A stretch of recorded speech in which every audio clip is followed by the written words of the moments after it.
Нет. Сейчас полный круг, 4 четверти, а так каждую четверть, 15 минут, да.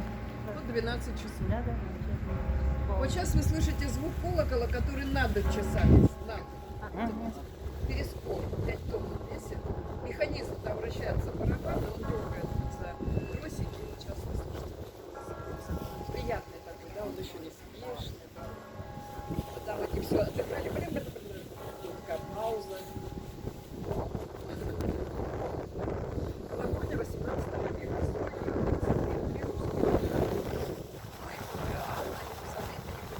Вторая закончила и украсила. И вот Екатерина как раз и предложила, вернее, пожелала, чтобы навершие было сделано тоже в виде огромной золотой короны. Видите?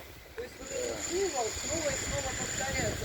Не просто на колокольне крыша сказана, да, а где чаша такая. И уже из этой короны произрастает крест. 88 метров. Колокольня, пойдемте, строилась 30 лет, но она стала самой высокой в России. Сейчас она уже 9-я или даже 10-я. Монастырь еще раз продемонстрировался.